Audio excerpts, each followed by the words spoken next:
Yo, what is good, Sixer Nation? DFJ Hoops here, back again with another live stream. Hey, man, the 76ers against the Houston Rockets, we got to talk about it. But as soon as y'all come in, please make sure to hit the like button, smash, subscribe to the channel, hit the bell notification icon as well.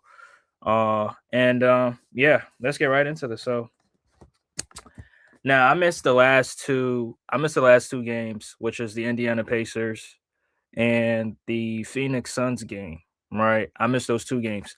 Now, excuse me. Now the Sixers, they split those two games. Those games are back to back, and Paul George did not play in both of them. So against the Houston Rockets, he was a full participant. Played a lot of minutes in that game, and I was so glad because the him not playing those two games was very very concerning.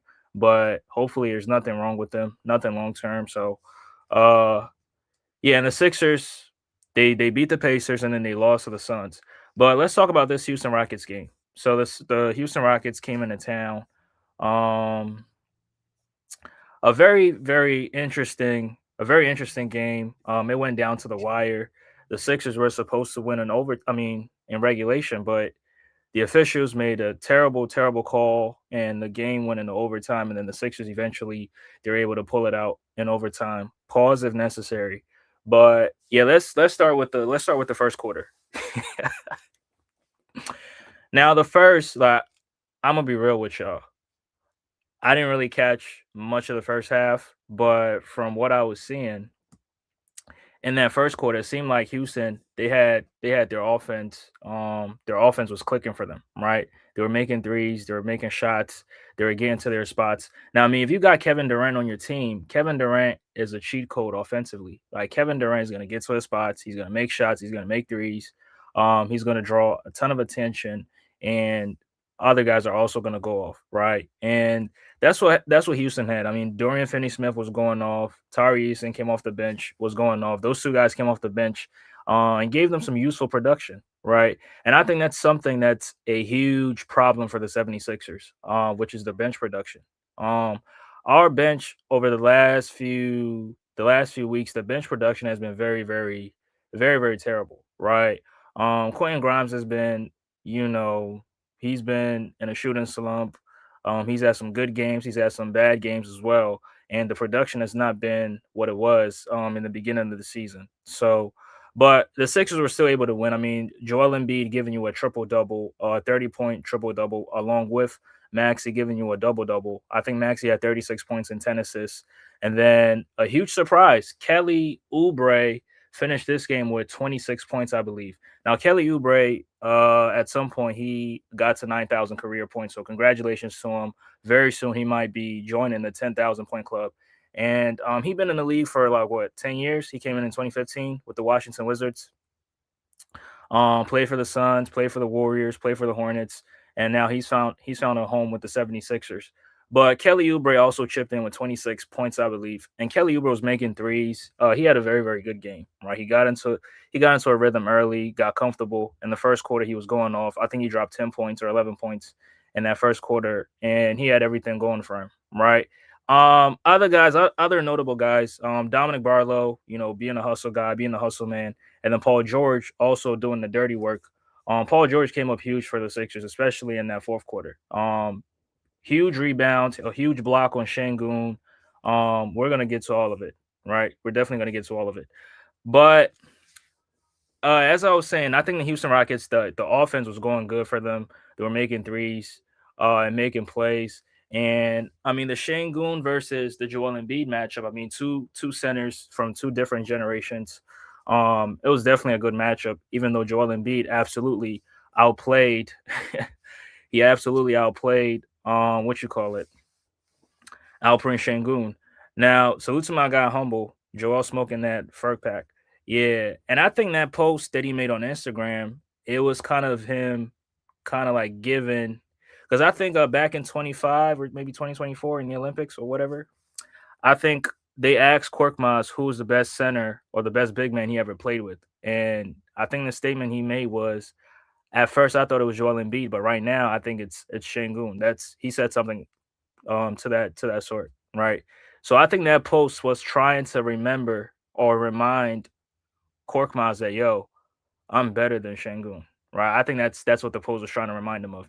And I mean, Joel Embiid is still better than Shangun. I think Shangun is a good young player. I mean, me personally, I don't really like Shangun's game. I mean, I'm not even gonna lie. I'm gonna keep it real. I don't really like his game because it's a little bit of flopping. Like, bro, he'll post you up and kind of like snap his head backwards to kind of sell a foul. Like he's getting fouled. Wow, he's backing you down. Right. He'll do that. He'll snap his head backwards. He'll box you out, do the same thing. He'll set a screen on you, do the same thing. And it's like, bro, what are you doing? Just play the game, bro. But I mean, he's still a young, talented player. I think he has a bright future ahead of him. But I mean, playing in front of Kevin Durant, he's kind of like the second option on the team. I mean, on certain nights he can be the best player for them, but this Houston team is a very, very good team. But Şengün, the snapping of the head, he has to stop that, right? I think Şengün finished this game with what 13 or 14 points, but Joel Embiid absolutely outplayed him. But let's go through the first quarter. And like I said, I mean, Houston, making shots. Dominic Barlow came off the bench in this game. So I don't know what the decision was heading into this game because Dominic Barlow was a starter, but Kelly Oubre has been having a very, very good he's been having a good week, right? One of those two games he played very, very well in those games. And I think one of those games he dropped like six threes, right? So Kelly Oubre has been having a very, very good week. And smash that like button as y'all come in. He's been having a very, very good week. But it was a back and forth. I mean, Houston, like I said, the offense was clicking for them. They were making threes. They dropped six threes in the first quarter, right? Six threes in the first quarter. Kevin Durant made threes. Amen Thompson made a three. Guys came off the bench. Dorian Finney-Smith made threes. Made a three. And then you had Tari Eason also coming off the bench making a three too. And shout out to the Houston Rockets. They have a very, very good team. I love the construction of that team. I ain't gonna lie. But the game was tied at one point at 22 with Tyrese Maxey hitting a three. Now Maxey started this game off a little slow. I think he was 0 for 4, 0 for 5 before he made his first shot. But that start did not, it didn't stop him from having a very good game in this one. I mean, clearly he finished with 36 points. So at some point he he got himself going, right? But this game was very, very back and forth. And I think Joel Embiid wasn't trying to do too much in the first quarter, right? I mean, he did get to the free throw line a couple times. He made shots when necessary. But one thing that was very, very impressive in this game was Joel Embiid got on the glass and he was also making plays, showing his playmaking ability. Now, Joel Embiid is not a consistent playmaker, right? Some of those plays that he was making, he doesn't really make those plays on a regular basis. And that's something that you would love to see from him because he draws too much attention, a lot of attention. And if he's able to make those reads on a consistent basis, it will make his job it will make his job much easier because the defense will have to focus on the outside shooters. And if Paul George can consistently hit threes from the outside, and if the Sixers have other guys that can make threes consistently, it'll make Joel Embiid's job much easier, right? But sometimes he feels like even though he gets double teamed, he can make shots over the double team. Now, me personally, I don't think that's a good idea. But I mean, Joel Embiid is not your typical, Joel Embiid is he's different, right? He's a very, very good shot maker. And he believes that even him getting double team is still a better shot than somebody else taking it. Right. I think if you're on that level, sometimes you definitely have to believe that. Right. If you're that caliber of player, sometimes you gotta believe in your shot making ability. And sometimes, you're gonna have to take some of those shots. Right. But other times, it's better to, let your teammate hit the shot, right? Just make the play and let him hit the shot. And that's what he was doing, running a two-man game with Tyrese Maxey. Maxey effectively using those Joel Embiid screens, those punishing Joel Embiid screens. And he was, setting screens on Amen Thompson, Tari Eason, and, some of those guys. Dorian Finney-Smith coming off the bench, and also Josh Okogie. Shout out to him. Shout out to Josh Okogie. Very, very, very good defender, right? Very, very good defender. But Houston ended up dropping I think 34 points in the first quarter. The Sixers were not far behind. They dropped 27 points, trailing them from behind. But the Sixers, they showed life in this game. They didn't show any signs of defeat in the first quarter. Um, towards the end of the first, I mean, Dominic Barlow hit a three. Kelly Oubre hit a three. Like I said, Kelly Oubre dropped two threes in the first quarter. Now that's not something that the Sixers can rely upon moving forward. I mean, Kelly Oubre is he's a very very good player, but in terms of him and shooting threes, he's not very very consistent shooting threes, right? On certain nights, he might go off, he might get into a good rhythm and then knock down threes, and then on other nights, he might go 0 for 6 from the 3 point line, right? And that's just typical Kelly Oubre, right? He's a 30, 31, 32, or 33% three-point shooter, right? He's not that good from the 3 point line. But in this last night's game, he made a decent amount of threes, and that's good. But that's why the Sixers need bench production, because you can't rely upon Kelly Oubre giving you 26 points on every single night. It's just not gonna happen. Right, it's not gonna happen. It's not realistic. So, the Sixers they're gonna have to figure something out on that part. But yeah, Kelly Oubre finished the first quarter with 11 points. Joel Embiid had 6 points. Maxey had five. Edgecombe had five. And then Dominic Barley, coming off the bench hitting that 3 pointer, right? And that was about it. In the first quarter. But I think what hurt Houston in the second was that the offense went a little bit stagnant, and they were getting to the free throw line and they were not making their free throws. And that's what hurt them a little bit, right? Shangun got to the free throw line how many times? Let me see. Because he was getting to the free throw line a lot, and he was also missing a lot of free throws. And those points that he was missing, I mean, if you add them up, I mean, they probably could have won this game if he was making his free throws. Um, but yeah, Joel Embiid attempted 12 free throws in this game. Shangun went 2 for 7 from the free throw line. Right, 2 for 7 from the free throw line. That's terrible. That's atrocious. That is not good. And the Sixers won by what, 4 points, 5 points? I mean, you add that up, if you made those shots in regulation, you probably could have won this. Probably could have won this game, but not so much. Shit, I'm missing a lot of comments over here. Shout out to my guy Humble. 76ers are a problem. Prime Joel Embiid is better than Prime. Man, Humble, come on, bro. Now you just doing too much. But yeah, salute to Humble though. And salute to my guy BJ. Salute. That was a great game. I don't know how the refs missed that goaltend. The officiating has been terrible this season. Yeah, I heard a lot of people saying the officiating has been terrible. I mean, I haven't watched a lot of games this season. I mean, other teams, so I can't really tell. But watching the 76er games, I mean, some of the calls are just questionable. Some of the replays have been questionable, and yeah, I might have to agree. I might have to agree because there's no way that you missed that Maxi layup because the ball hit the glass before KD smacked it, right? So that right there should have been the game winner for the Sixers, but they didn't call it. And I mean, it was good that the Sixers were able to win it in overtime because if the Sixers had lost, it would have been a problem. It would have been a problem. So yeah, you're not lying though.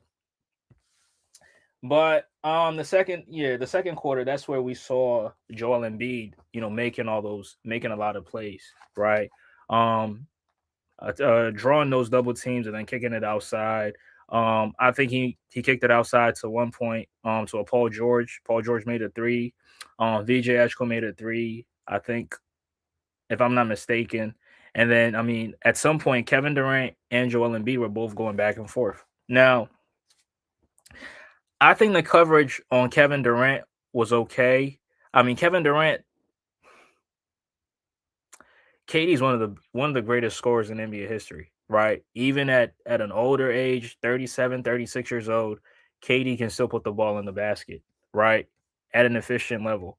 Um, And he showed that last night against the Sixers. And no matter who the Sixers put in front of him, he was smoking.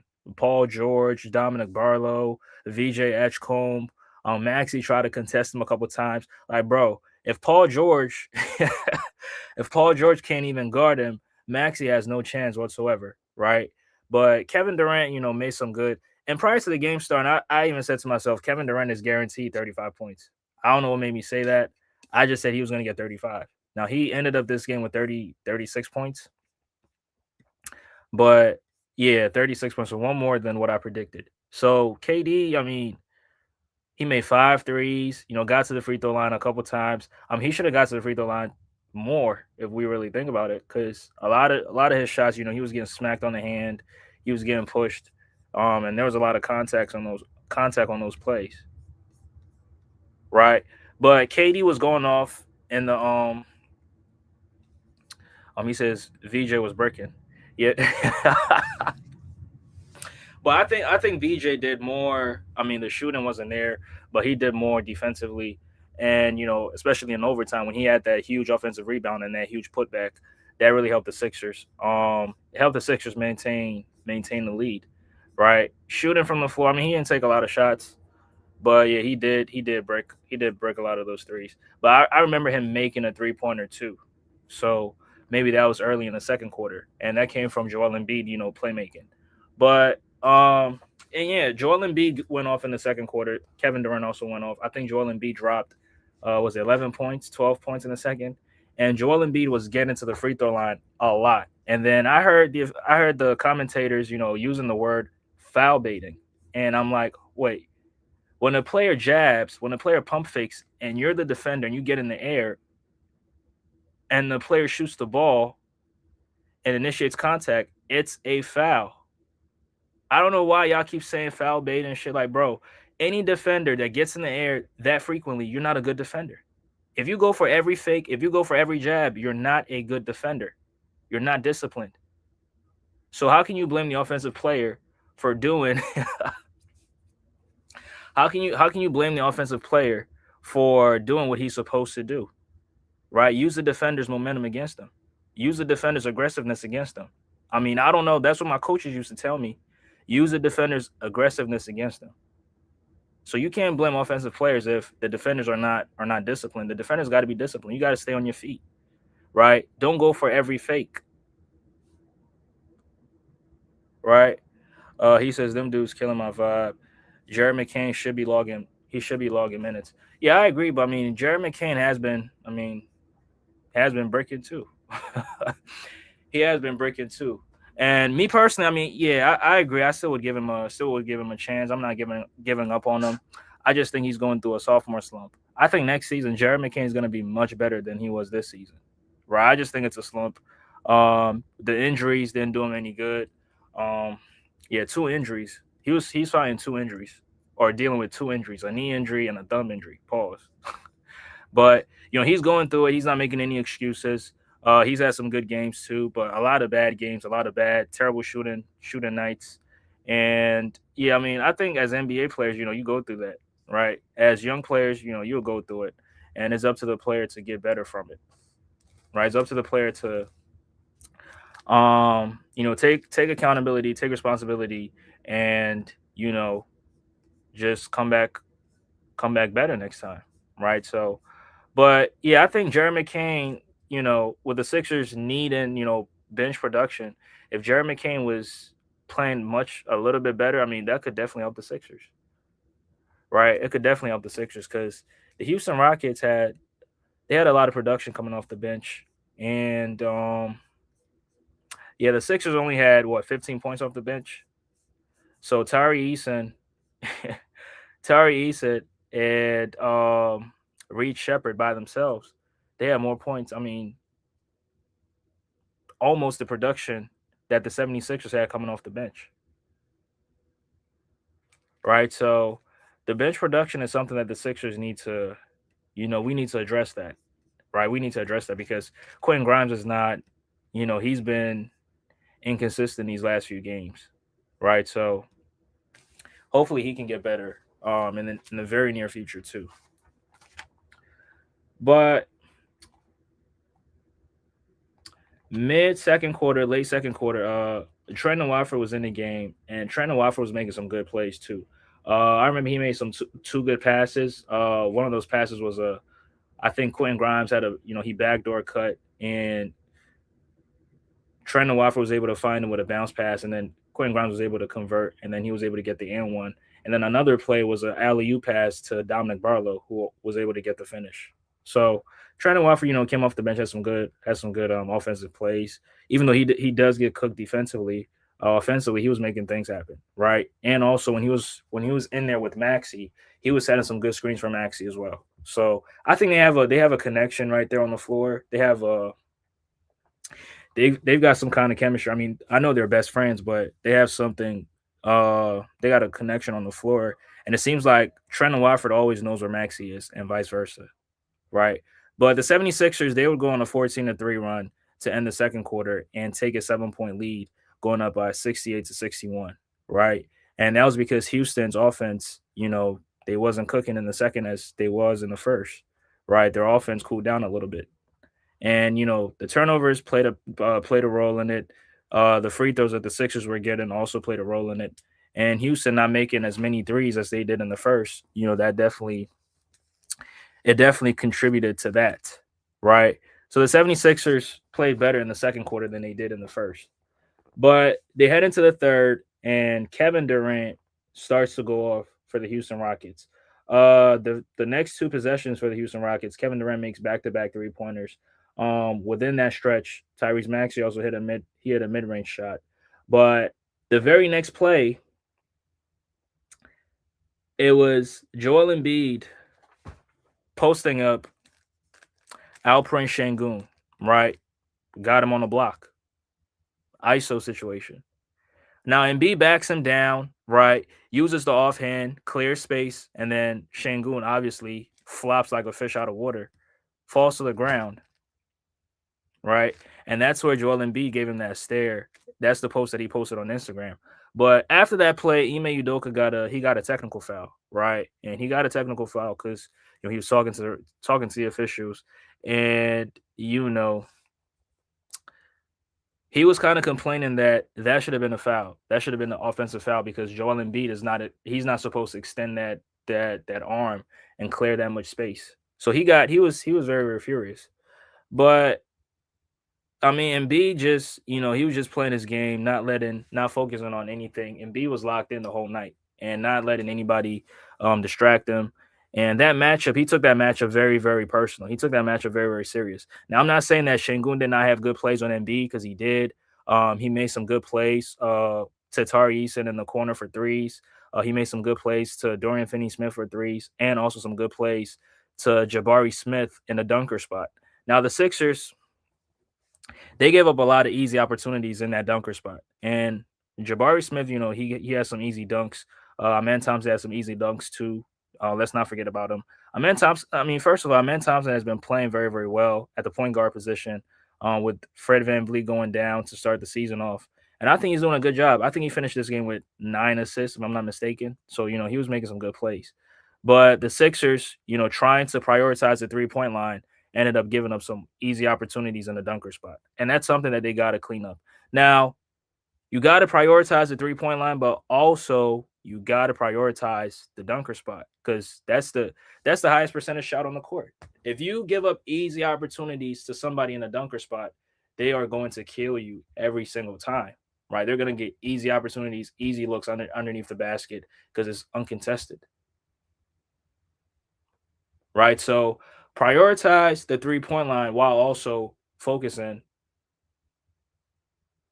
in a dunker spot. That's something that the Sixers got to do.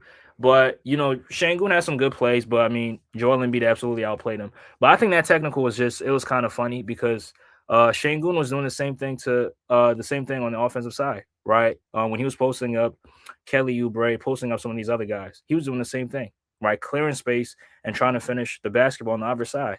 So I don't know why Ime was so furious and, cussing. I mean, these guys, they act like they tough, bro. Y'all not going to do shit, right? Y'all not going to do shit. That's all talk. They're not going to do shit. But I just thought it was funny because, your player was doing the same thing and you didn't keep the same energy. You didn't say anything about that.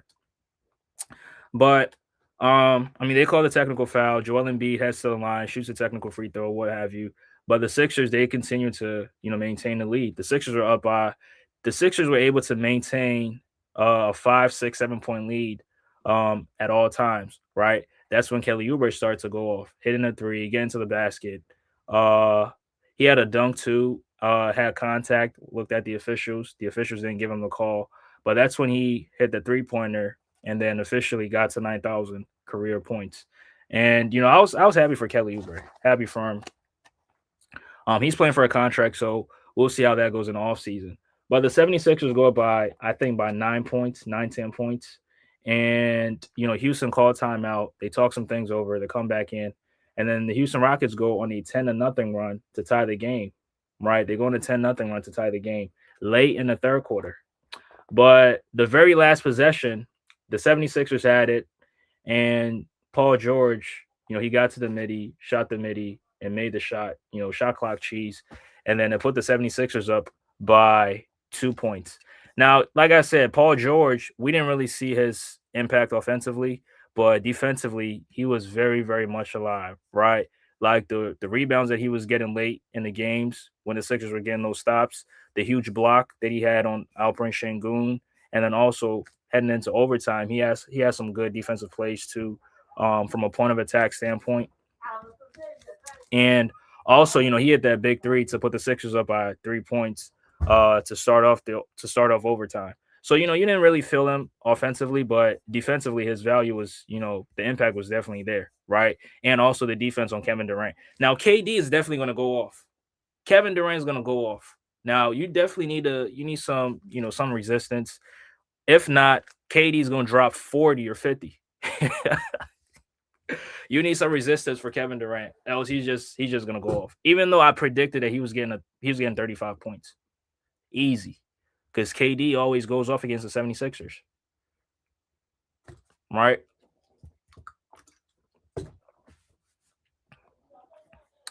Always going off against the 76ers. Salute to my guy RJ in the building. Salute, salute. Says cook this shit out the Rockets. They try to cheat. Yeah, they was trying to, but it backfired. They was trying to, but that plan backfired. It didn't work. But they head into the fourth. The 76ers are up by 2. They get into the fourth quarter, and that's when Reed Shepard started to go off. He started to cook a little bit. Right. Reed Shepard was cooking in that fourth quarter. I think he had one play where it was a 4-point play. But I mean, he got to the free throw line and then he missed the free throw. But he was definitely going off. Him and Clint Capella. Now, speaking of Clint Capella, I think Clint Capella will be a very, very good backup center for the Sixers. Now, I don't know what people think about it, but since the 76ers are not playing Andre Drummond and are looking to move Andre Drummond, I think Clint Capella will be very, very good for the Sixers. But I mean, we know Houston is not giving up. They're not going to give up Clint Capella to the Sixers. That is not going to happen, right? Especially with Steven Adams being out. They're not going to give up Clint Capella. So, but I think Clint Capella is very, very he gets rebounds. He's an okay rim protector, but on the offensive side of the floor, that's where not very, very good offensively, not a good free throw shooter. He missed two free throws in that stretch in the fourth, which was very, very funny. Um, but I think him in the game, like the energy that he plays with, both sides, he's able to run the floor, right? He's very, very fast. He beat Joel Embiid down the floor a couple times and was able to get some easy opportunities, right? When Şengün was on the bench. So I think that's something that I think Sixer fans should think about. But I know it's not gonna happen because Houston is not gonna give him up. It is what it is. But yeah, in that stretch, I mean the Houston Rockets go on a 10-4 run and they start to, get the lead in the fourth, right? The 76ers are trailing by 4 points. Now they call time, they come back. Joel Embiid was able to, get a few buckets here or there and try to keep the Sixers in the game. But Reed Shepard continued, right? Reed Shepard continued. And there was this play where the Houston Rockets missed a shot. Embiid got the rebound. Embiid got the rebound. And I'm saying to myself, yo, give the ball up. But Embiid tried to do too much. He tried to push the ball up, and then Reed Shepard stole the ball from him. Right, so you giving them extra possessions. Now Reed Shepard steals the ball. I think at some point Şengün got it, either Şengün or Kevin Durant, and then they was able to find Jabari Smith in the dunker spot, and he had a wide open dunk. And that play was solely on Joel Embiid. How you feel about Bona? He's an annoying basketball player. He's an annoying basketball player to me, but like an African Paul Reed. Man, Africa Paul Reed is crazy. But yeah, I just hate that he's not able to catch the ball, like hold on to the ball, because sometimes he be getting offensive rebounds, but I don't know if he got slippery hands or butterfingers or whatever. He just be letting go off the ball. And then sometimes, I mean, offensively, he'll set good screens, he'll roll hard to the basket, but I think his offensive skill set is just limited, right? And defensively, he's a very, very good rim protector, a help side defender. But sometimes his attention to detail is just not there, right? And I think sometimes he just gets confused in the NBA setting when it comes to defense, and not realizing that everybody is a threat on the floor. And he be leaving some wide open shooters open, and they be making the Sixers pay because he just want to stick around the rim. But if he's able to, pay attention to detail, follow the game plan, and not drop the ball every single time, I think he'll be very, very, he'll be a very, very good player, good backup center. I mean, I think sometimes he's just undersized, but if he pays attention to detail and is able to catch the ball, yeah, he's definitely we could definitely use him, 10, 15 minutes. You could definitely get 10, 15 minutes a night. But I mean, I don't trust him in the playoffs. That's why I'm kind of suggesting Clint Capella. Right? Clint Capella, he done been in the playoffs. Clint Capella made deep postseason runs with the Houston Rockets in 2018, right? He was also on the Atlanta Hawks team that beat the 76ers in 2021 and got to the conference finals. Right. So he knows what it takes to, play at a high level and also produce. He was a starting center at that point, but now as a backup center, it's even going to make his job much more easier because he don't got to do too much, right? He don't got to do too much. So if they can get Clint Capella, yeah, I'll take it. But if not, yeah, I'm gonna just rock with Adem Bona. And I think Adem is a better defender than Paul Reed, but Paul Reed has a higher ceiling offensively than an Adem Bona. So I mean, I think at that point it comes down to preference, right? It comes down to preference, and I think some Sixer fans are going to say Paul Reed, some are going to say Bona. I think they on the same tier, in my opinion. I think they on the same tier. Hey, Paul Reed gave Jokic a 30 piece, so we gotta put some respect on his name now. But let me continue. But Houston, early on in the fourth, they had the high hand, right? And with 5 minutes left, they had an 8 point lead. So the 76ers call another timeout, and I think they get Maxi on the I think Maxi was on the floor, right? But they call time, they come back, and the Sixers, they try to make a run, right? They try to make a run. And that's where Maxi was getting layups. I think he hit a three, if I'm not mistaken. And B was also doing what he does. And B also hit a three-pointer when Houston was trying to pull away. And that three was very, very funny because I didn't think Embiid was gonna make it from that range, but I was clearly wrong, and Embiid was making those shots. But that's where Tari Eason was making those big threes in the fourth, right? I think he had three big threes in the fourth because he was wide open. Pause.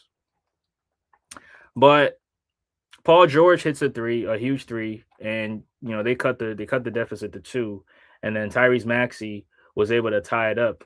Right, the game got tied up, but right after Maxey was able to tie the game up, KD was able to score. Right, KD scores, Maxey scores, and then Houston got possession. They got their last possession, and that last possession they were not able to score. That's when Maxey had the last shot. The Sixers had the last possession. Maxey had the last shot. So they call time. They draw up a play or whatever. Maxey has it, right? Maxey got the ball. Amen Thompson guarding Maxey. Maxey turns the corner, drives past Amen Thompson, gets to the basket, goes up for the layup, and then Kevin Durant blocks it, right? Now, at first, I thought it was a clean block, but they showed the replay, and I was like, oh, it hit the glass already before KD smacked it, right? So it was clearly goaltending, but they didn't call it, right? They didn't call it. And I don't know if the officials they betted. I don't know if they betted on the Houston Rockets to win the game or whatever, but it was just a terrible, terrible no call because had the Sixers had lost, it would have been very, very terrible. I mean, the Sixers probably um, would have petitioned because it was clearly a goaltending. But no call. They go into overtime, and the 76ers eventually are able to win it. But that no call, you robbed Maxey of a potential game winner, right? You robbed Maxey of a potential game winner, and Maxey probably would have more points if you really think about it, right? And that was a good heads up play because he was trying to catch the Houston Rockets off guard, right? Trying to catch them off guard, was able to use his burst of speed, pass a man Thompson, gets to the rim, and he was able to, he got there first, trying to lay the ball up. And what's funny is that KD got called for a goaltending, I think 2 or 3 possessions prior to the game winner. Right? KD got called for a game for a goaltending on Maxi. So the first one they called it, but for the potential game winner, they don't call it. Right? They don't call it. So game tied at I think I forgot what the game was tied, but they go into overtime. The first possession of overtime, Houston wasn't able to score. I think Shangoon he missed the layup because he got it in the dunker spot, pump fake, pump fake. He got the first fake. I mean, Paul George flew by him, and B flew by him, but Paul George was able to recover, and then Paul George able to get the block. Right, so Paul George gets the block, and then the very next possession for the Sixers offensively, Paul George is able to hit the 3 pointer. Right, the very next possession for the Sixers, Paul George gets it, posting up Tyrese on the block. Now, Paul George, that was a terrible, terrible shot attempt. But VJ Edgecombe somehow lurked his way into the paint and was able to get the offensive rebound and was able to go back up with it. And then the Sixers had a 5 point lead. But right after that 5 point lead, Kevin Durant got the rock, tried to put things into his own hands. And when he put the shot, I was like, good. And then next thing you know, the shot he just made the shot, right? So now they're down two. They're down two, and the very next possession for Houston, Amen Thompson is able to hit a layup and tie it up at 120. But right after that possession, Maxi was able to get a layup, right, and put the Sixers up by 2 points. And then the Sixers go back defensively, and then Paul George has a huge block on Shane Goon again, right? So that block led to Kelly Oubre getting a layup on the other side, and then Houston they come back, they miss their opportunity, and then Maxi closes out the Houston Rockets on those free throws to take a 4 point lead, right? The Sixers take a 4 point lead, and I think Kevin Durant hit a shot, cut it to two, and then Maxi made another layup, and then that was pretty much over for the Houston Rockets. And the Sixers ended up winning 128 to I think 122, if I'm not mistaken. And the Sixers close out the Houston Rockets. And it made me think that the last 3, 4 games against the Houston Rockets have gone down to the wire. Right. I think last year the Sixers took on the Houston Rockets without Embiid, without Maxi, without Paul George, and the game went into overtime, right? And then this game too went into overtime as well. Now this was not supposed to go into overtime. The Sixers were supposed to win this in regulation, but the officials made a terrible call, a terrible no call, and the game went into overtime. But the Sixers were able to make they're able to make more winning plays down the stretch and were able to eventually win this game. The Sixers made good plays on both sides of the ball. Paul George getting those huge blocks in overtime and those huge timely rebounds. It helped secure the win for the Sixers. And the Sixers beat a Western Conference team, right? They beat a Western Conference team. So like I said, a very, very good, very, very interesting game. People didn't expect the Sixers to win this one. Me personally, I gave the Sixers, I had them winning this one, even though I predicted Kevin Durant going for 35 points. But it was a good game overall. Good performances from Joel Embiid, Maxi, and also Kelly Oubre, Paul George as well. Let's not forget about him. Um, And the Sixers win this one. But it was a hard fought game. The Sixers deserved to win it, and because they made the better plays down the stretch. And Houston, unfortunately, did not make more winning plays down the stretch, and the Sixers ended up winning this one. Right, the Sixers ended up winning this one. And it was very, very, very, very interesting, watching the game from the Houston commentators' point of view and them crying about Joel Embiid against the free throw line. But I mean, y'all had similar opportunities, but Alperen Şengün was just missing free throws. Şengün was just missing his opportunities at the free throw line. So you can't blame Joel Embiid for getting there and making his shots. Right? You was getting there too, but you just did not you was just not hitting your free throws.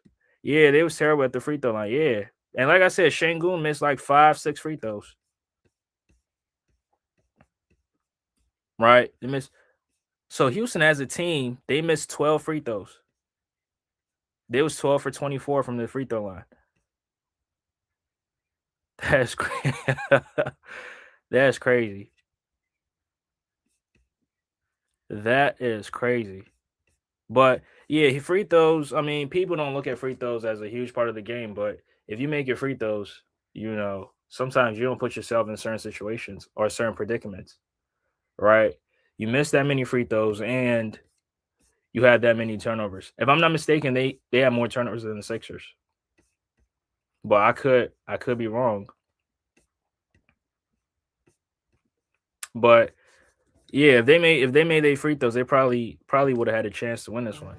But everything worked in the Sixers' favor, even though the Sixers were not supposed to play those 5 extra minutes. But they were able to make some huge plays down the stretch and win this game.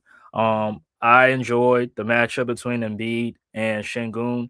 Me personally, I don't really like Şengün. I don't like his game, but it is what it is. Uh, Embiid reminding Ferk that yo, I'm better than this. I'm better than them. I'm better than Şengün. 30, 30. I mean 32, 15, and 32, 15, and 10. He said Reed Shepard, another Sixer. Yeah, Reed, that little white kid was going off in that fourth quarter. That shit wasn't funny. He was going off in that fourth. Let me see what he had in the fourth. Um, yeah, the beginning of the fourth quarter, it was all Reed Shepard. Yeah, he had 9 points in that stretch. That's crazy. That is crazy. Hitting big threes. That was crazy. But I mean last season, what you call it? Quentin Grimes was going off in the Houston Rockets. I don't know what happened this year, right? Because he from the Houston area, so you would think that he would get up for games like that. I mean, Maxey be getting up for games against the Dallas Mavericks, right? So I don't know what happened, but whatever happened to him, like he gotta. That's something that we gotta. Hold on, let me just focus on this for the next few minutes here. The Sixers gotta get some bench production, right? The Sixers gotta get bench production because we cannot rely upon Kelly Oubre to go for 25, 26 points every single night, right? What did Kelly Oubre have in this game? 26, right? And Kelly was 4 for 5 from the 3-point line. Can we depend on Kelly Oubre to hit 4 threes in a game? I don't think so. Grimes is a turnover machine. Yeah, that's true. Sometimes he just be giving the ball like, "Yo, have it." I don't even want it. I don't even want the shit, bro. Have it. Man, Grimes is funny, man. But fuck.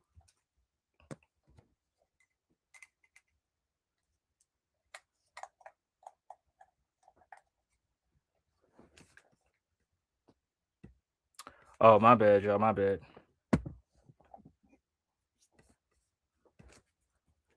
Yeah, sometimes he don't turn it over, but he fumbles it, and it's a broken possession. Yeah, wasted possession. empty possessions. Yeah, that's true. And the ball security pause or whatever. His ball security sometimes is just yeah. Sometimes he's just too casual with the basketball. But yeah, that's something that the Sixers gotta talk about because if we don't have consistent bench production, it's it's just gonna be too much on the starters to make something happen every single time, right? Every single night. Embiid's gonna have to go off, Maxey's gonna have to go off, Paul George or somebody else is gonna have to go with them two, right?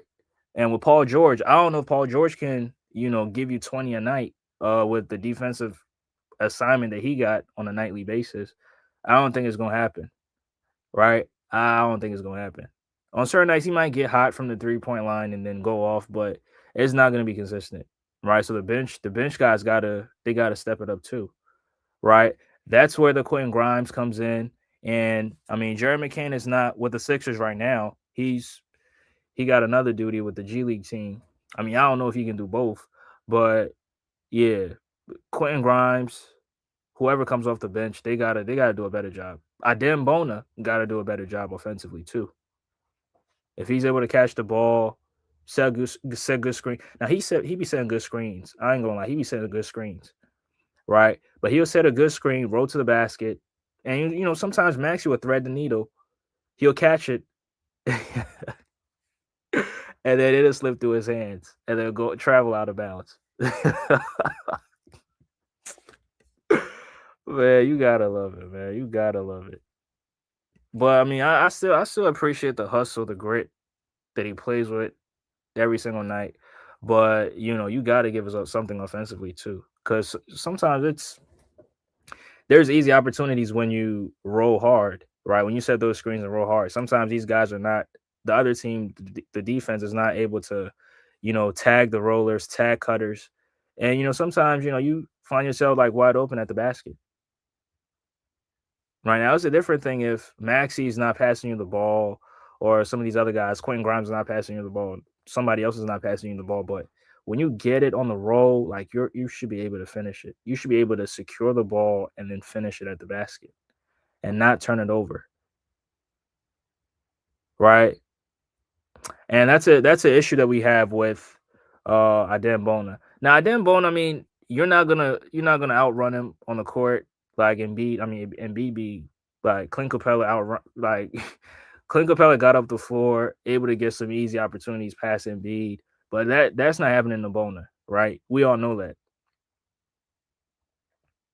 But offensively, that's where the issue is, right? That's where the issue is offensively. But I'm gonna go through the box score right quick. Yeah, the bench production has to be better. 13 points off the bench. That's not enough, right? That's not enough. With Quentin Grimes, how many minutes he played last night? 20 minutes. Yeah, he got to be better. Quentin Grimes got to be better.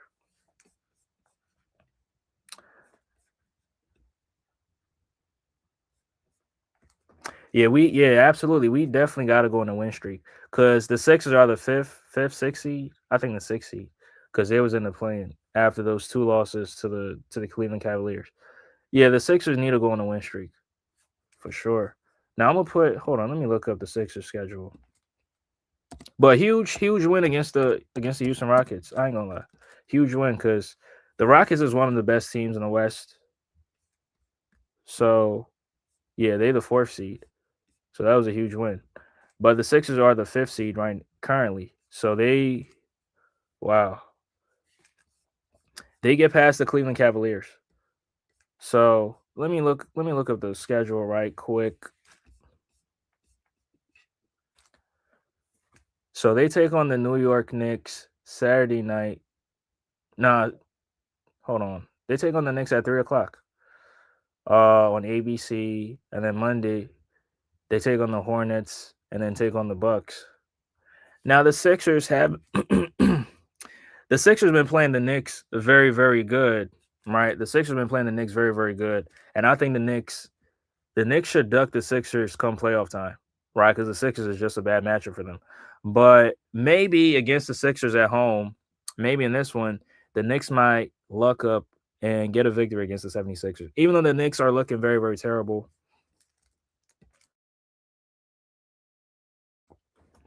Even though the Knicks are looking very terrible, I mean, you're hearing rumors, trade Karl Anthony Towns, trade this player, trade that player, and it's just funny. It's just crazy. But uh yeah, the Knicks, they might luck up and beat the 76ers. Who knows? Right? Ain't not I mean, there's no guarantees, but you definitely can't count out the Knicks. They the second seed for second, third seed for a reason. But looking at the Knicks, I mean, they've had some terrible, terrible losses. They on a losing streak themselves. They've lost four in a row twice. Wow, losing to the Kings, losing to the Warriors, losing to the Dallas Mavericks. That's insane.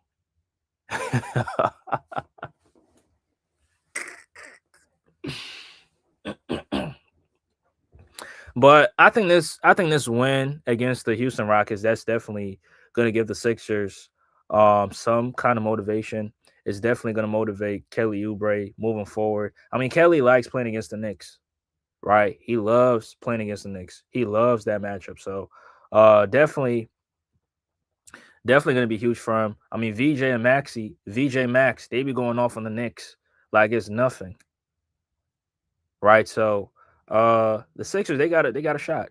If you beat the Knicks, then you take on the Charlotte Hornets, and then you go from there. I think the Sixers need to go on a 5 or 6 game winning streak. So I agree with you, RJ. I agree with you. We need a 5, 6 game winning streak from the 76ers. And it starts from the top to the bottom. Right. It starts with Nick Nurse playing the right personnel and making those subs early and necessary. Right? Making those subs early and necessary for the Sixers to win. Um but yeah, I can see the Sixers, winning the next 3 games. Definitely. If they play it right, if they play it right and they show up and do what's necessary, the Sixers can definitely win the next 5 or 6 games. Right? But hold on. Yeah, the Knicks, the Charlotte Hornets, the Milwaukee Bucks, and then the Sacramento Kings. And then you take on New Orleans, and then go on the West Coast trip. Take on the Clippers, Golden State, the Lakers, Phoenix, and then Portland. Yeah, the Sixers, they got a shot, right? They got a shot. We buyers at the Hey, I don't even know, bro. I don't even know. I can't even tell. I can't even tell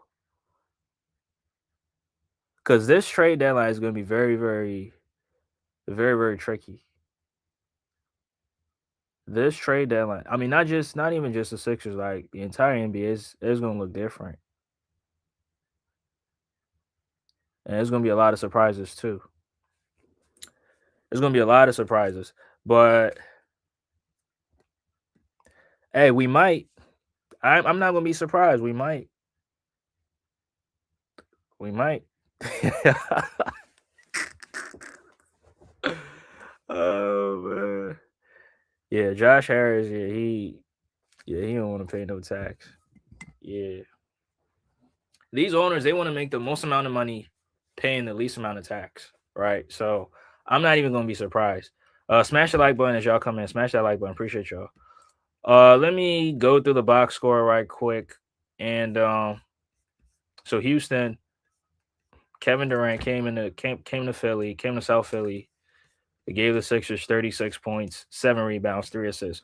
Now I want to say this: KD's defense this season has been very, very impressive. Right, KD's been a very, very good defender this year, but 8 turnovers, that's definitely not helping them. Definitely didn't help him last night. He says duck tax again. We gotta throw eggs at Josh. Hey, they unpredictable, bro. They might go for it again. Jabari Smith, 5 for 15 from the field. Wow, 1 for 10 from the 3-point line. That's crazy. I didn't even realize he missed that many threes.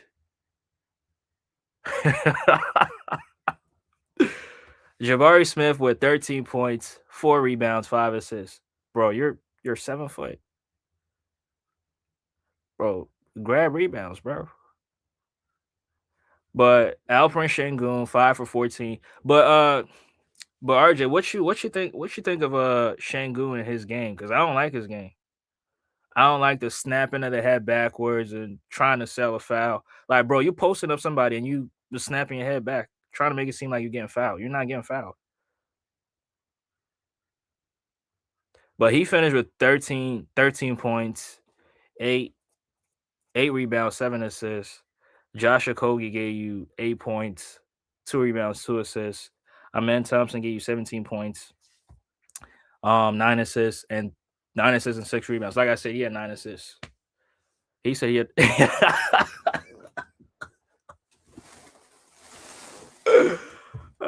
dollar store Jokic is crazy.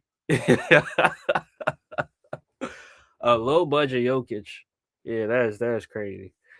Tyrese came off the bench, 5 for 12, 13 points.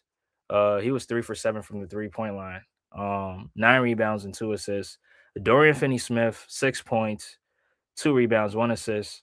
Reed Shepherd, 14 points, 4 assists, 1 rebound. Clint Capella, 2 points. He had only 2 points? I thought he had more.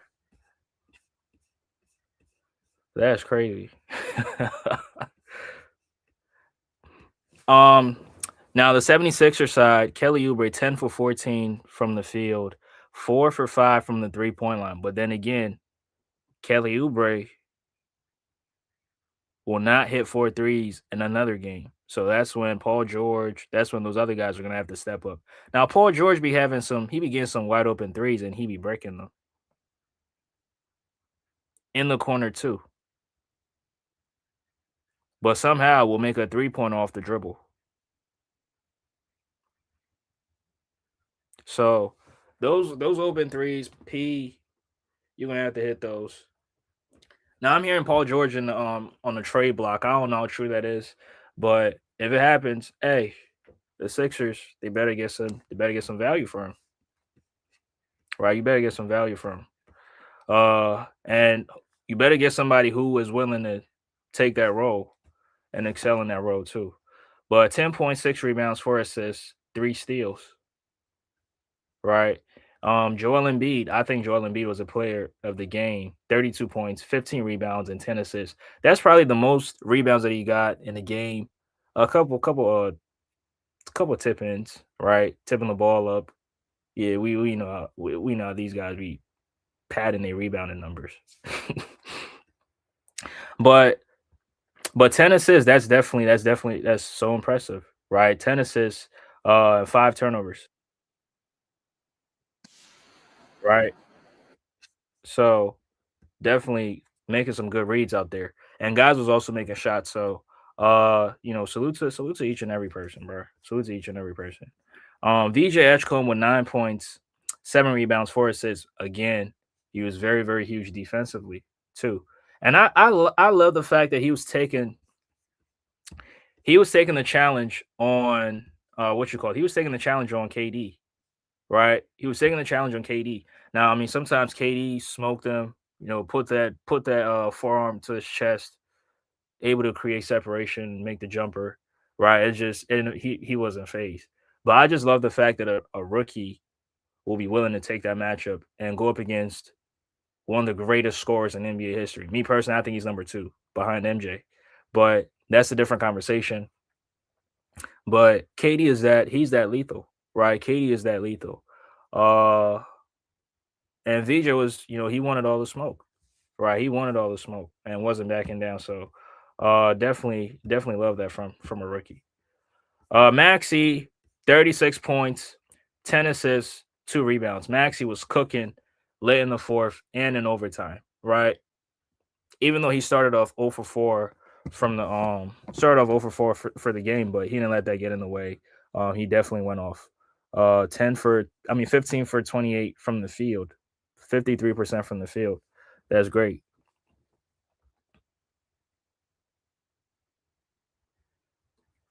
Yeah, Korkmaz, yeah, Ferk.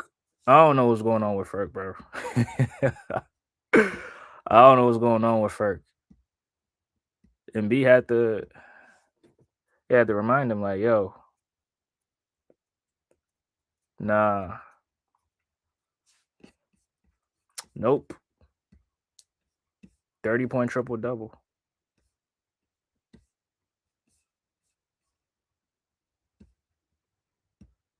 But even though Embiid had a great game, he did make some boneheaded mistakes that I hate. Right? There's some of those turnovers.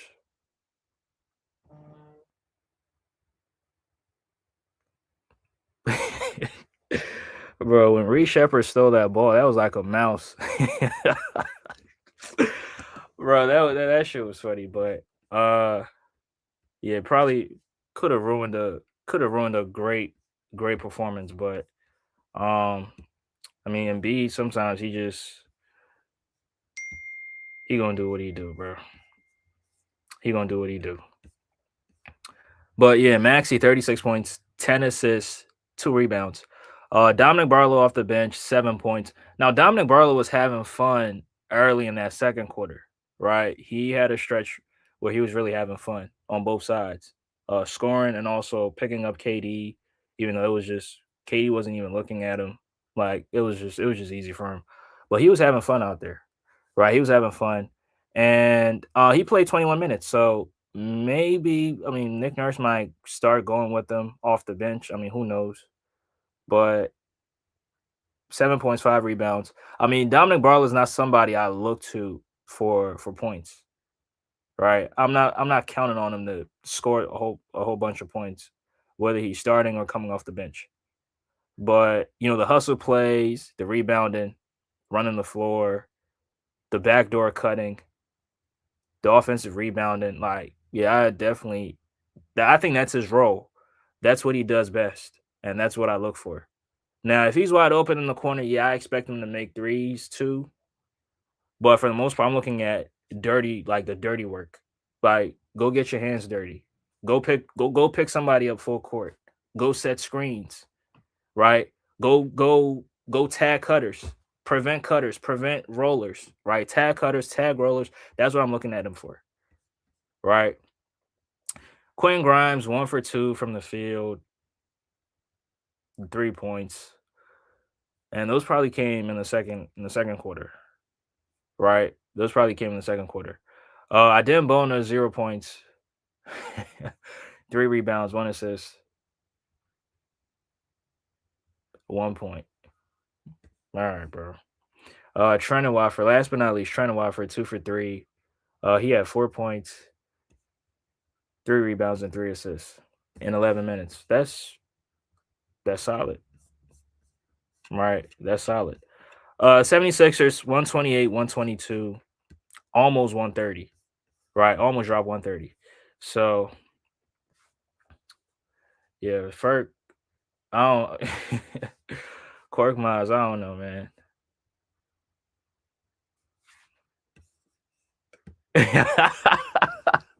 Yeah, he tried to go for that reverse layup with the English off the glass. I mean, I think he was just having fun out there.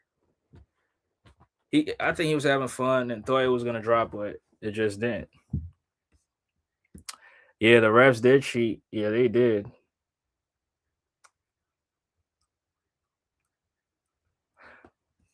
Bro, I don't know why you keep calling Adem Bona a bona fide scrub, but I got you on video. I got footage of you saying that he neutralized the Cavaliers bigs. You want me to play it? Because I play it.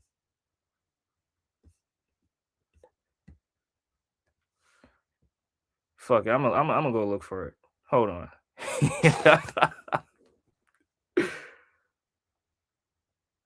You call him a bona fide scrub, but you said he neutralized the Cavaliers bigs.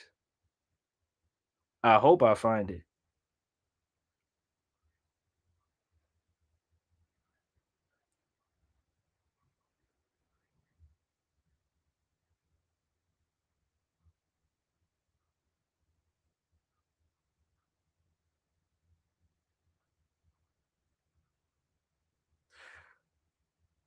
Yeah, you lucky I ain't got it no more, bro. You lucky. Yeah, Tune, you lucky, bro. Thought I had that joint, but I ain't got it no more. Oh, there it is.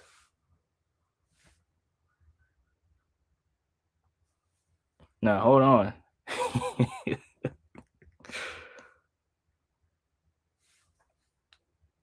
Bona was, and I think the kid Bona, yeah, Bona was, Bona was, he came in the game. I feel like he was trying to neutralize, our bigs Mobley. Yeah, he had to stop on Mobley, right? Yeah, Bona was in there. Right. I was like, Daddy, I was happy when he got on the court. Like when Bona came in the game, I was nervous. I was like, oh man, he about to put some pressure. I was like, as soon as he got the court, I was like, yes. I ain't gonna lie, Bona was that's all I was talking about too, DSG. I was talking about Bona when I said he's putting pressure. Right. And, Bona, okay. I thought you were talking about somebody else. No, in the paint, yeah. Because he was putting pressure on Mobley for a little bit. But yeah, when Bona came out the game, I was like, okay, we good. Because we was attacking y'all, and then y'all started attacking us. Y'all was attacking the paint also.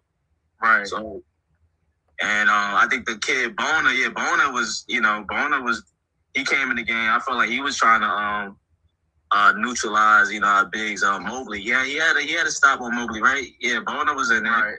I was like, Daddy, I was happy when he got on the court. Like when Bona came in the game, I was nervous. I was like, oh man, he about to put some pressure. I was like, as soon as he got off the court, I was like, yes. I ain't gonna lie, Bona was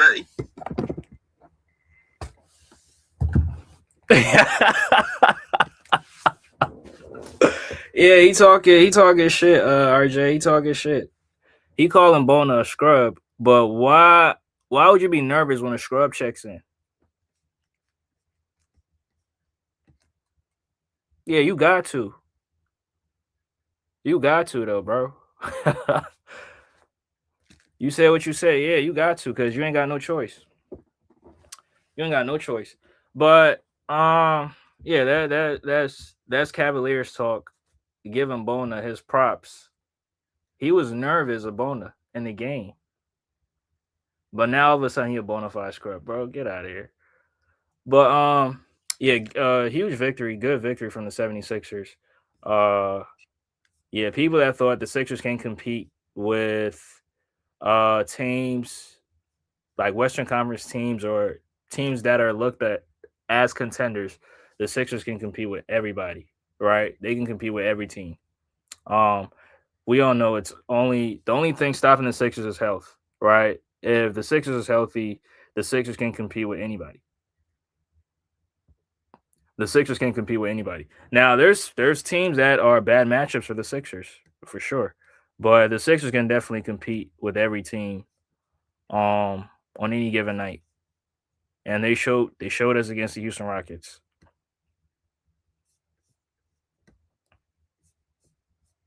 bro. They competed with the Cavs the third game. Get out of here, bro. Get out of here.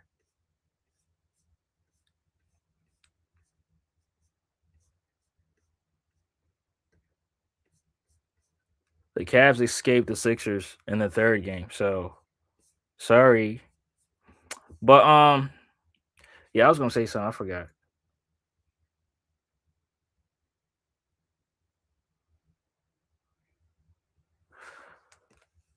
Hmm. Oh yeah, I just remembered. Uh, Congrats to Tyrese Maxey for making a second All Star game as a starter. As a starter, right? It should have been his third, right? We all know it should have been his third. I mean, last season he did get robbed because they gave his spot to Darius Garbage, right, for the Cleveland Cavaliers. Darius Garbage didn't deserve to make the All Star team last season. So they gave him Maxi spot. But Maxi proved that this year, one of the best guards in the Eastern Conference, he's making it as a starter, right? So this is second appearance. I believe there's more to come. So congrats to Maxi once again, right? Now I'm hearing conversations that Joel Embiid might make it. Me personally, I don't think he should.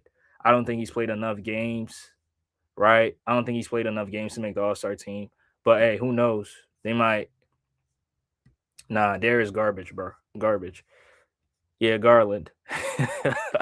I mean, too, y'all was saying on the stream on Monday that he wasn't supposed to make the All-Star team. So it kind of validates my point. Maxey was supposed to make the All-Star team last season. In the Eastern Conference, you damn right. Definitely. Only guards I'm taking over Maxey is Mitchell, Cade, and Jaylen Brown. Those are the only guards I'm taking over Maxey. Those three. That's it. Maxey's definitely a top 5 guard in the East. Now in the NBA is definitely tricky. I think he's top 10, but in the East he's definitely top 5 for sure. Bro, he made the All-Star team as a starter.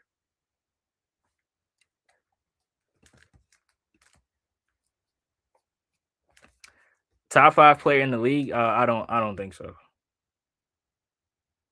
Top 5. Yeah, Maxey's better than Brunson. Yeah, I said it. Maxey's better than Brunson. Top 5 player? I don't think so. Jokic is better. Wemby's better. Jokic, Wemby, SGA.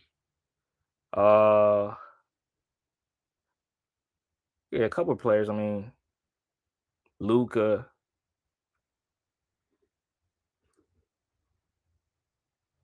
Shit, Mitchell. Yeah, they are better than him, in my opinion.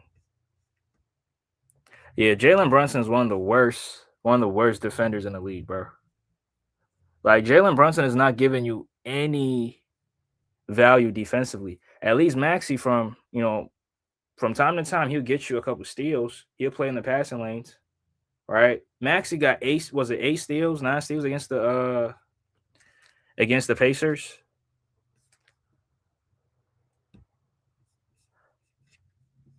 Yeah, Max will get you steals from time to time, but Jalen Brunson is giving you nothing. Nothing. Right? Nothing. We calling Maxey 1 or 2.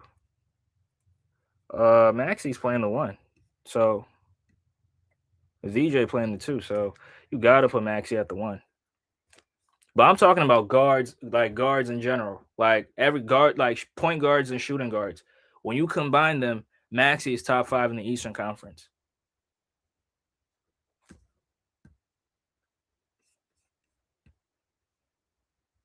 Yeah, 8 steals. Right, 8.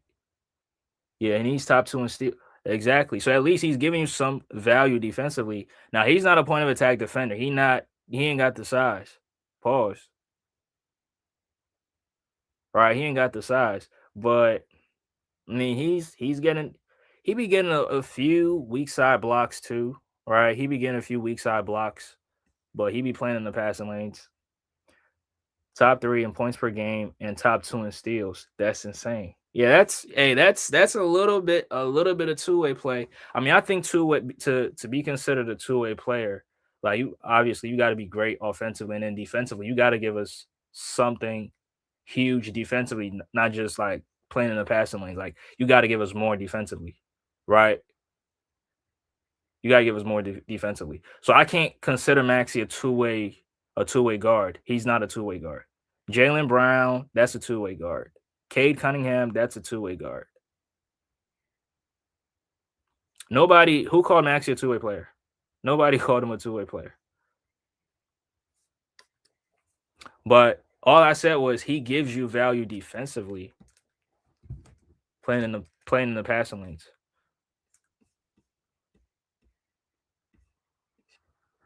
But yeah, Maxey better than Brunson, better than is Shea a two-way guard? I don't know, bro. I don't know, Kirk. I mean, I think he has the ability to, but it's not his role. Like from a defensive standpoint, it's just not his role. I think he can do it, but it's just not his role.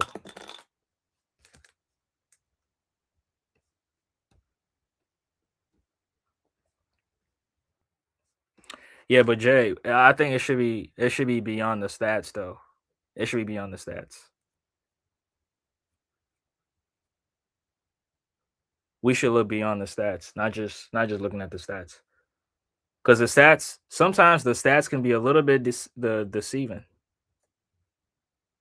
right? Because I think in 24, the playoffs in 24, if I'm not mistaken, Luca led the entire playoffs in steals, but we all remember how bad he was defensively, especially in the finals. So sometimes the steals can be a little bit deceiving and not tell the full story.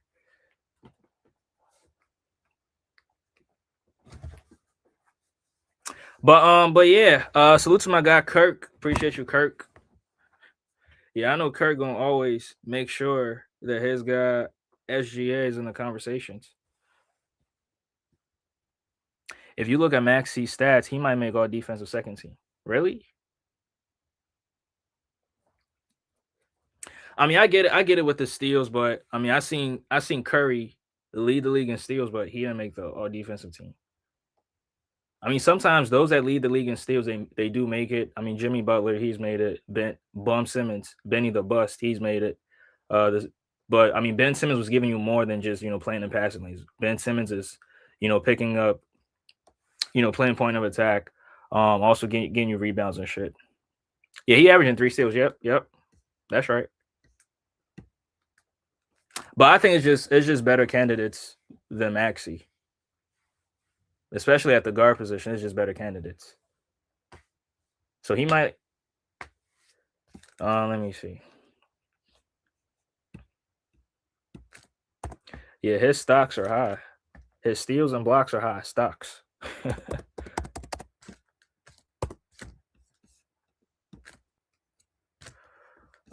So Maxey, yeah, we stat nerds right now. So Maxey giving you okay, 2 steals and 1 block. 2 steals on a block. I mean, hey, that's elite though from a guard. That's elite. 2 steals, 1 block. I mean, the season ain't over yet, so it might even go up. Who knows? Might even go up. Yeah, Kirk. Yeah.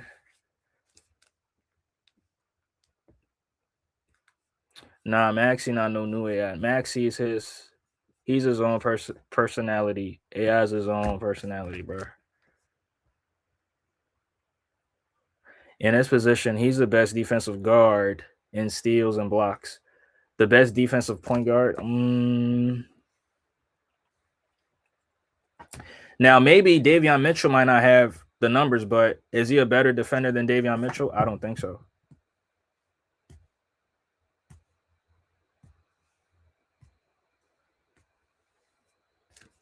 I don't think he's better than Davion Mitchell. And Davion, I'm gonna look up his numbers. See, I ain't biased. I ain't biased though. Davion, 1 steal and literally no block. I mean 0.1. But his role defensively is much different. His role defensively is much different from Maxey. He's guarding the other team's best guards. Like he's guarding them. And we know Maxey's not guarding the other team's best guards. He's not starting on those guys. That's not his primary matchup, right? Let's be real.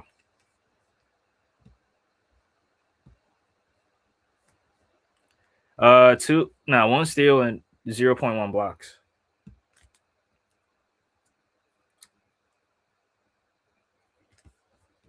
Yeah, that's what I'm saying, RJ. That's all I'm saying. That's all I'm saying. Shea put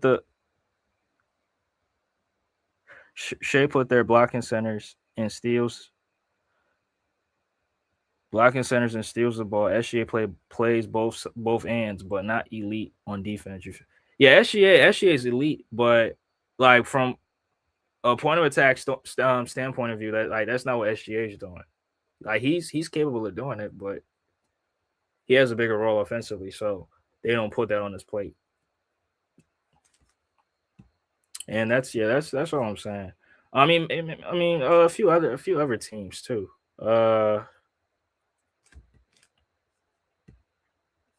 I mean, from a point guard, I mean, other than Davion Mitchell, I don't think I can. Yeah, Davion Mitchell definitely.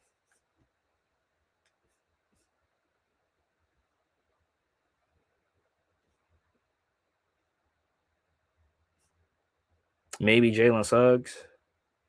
I don't know.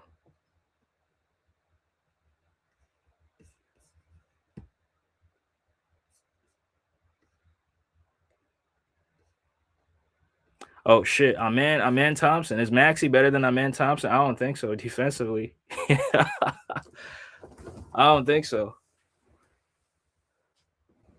Yeah, Amen Thompson playing the point, and I don't think Maxey better than Amen Thompson.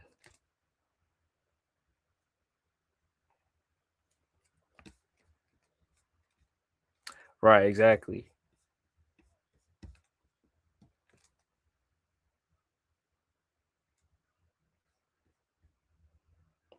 Yeah, that's true. Right, he's very fast. Now he do be gambling sometimes.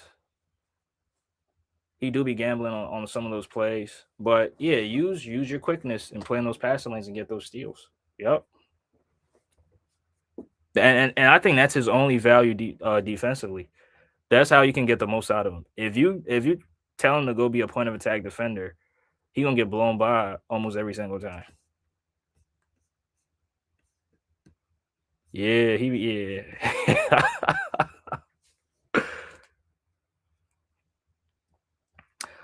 Jay says Rowe don't get numbers if the numbers don't show it. I mean rows don't get credit if the numbers don't show it. Uh, but the numbers is not going to tell you the full story though.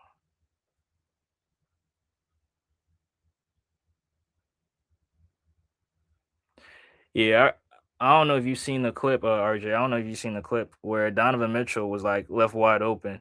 Now I think that play was a miscommunication because Dyson Daniels is a two guard. But yeah, it's better defensive guards, and I don't think Maxey's making all defensive team. If he does, hey, congrats to him. But I just don't think he's gonna make it. It's just better candidates. Now, if they looking at the Sixers, they might give VJ the nod over Maxey in terms of the all defensive team.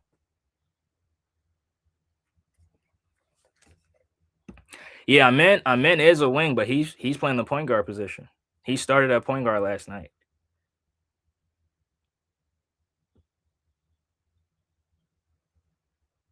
Amen was the point. Okogie was the two. KD was the three. Jabari Smith was the four. And then Shangoon was the five guy. Yeah. Yeah, Maxi be gambling way too much and players be left wide open. Yep. Yep. And then sometimes, two players will run to one guy and what and then the corner man will be wide open, like butt naked open. That's what Cleveland was doing to us that first game.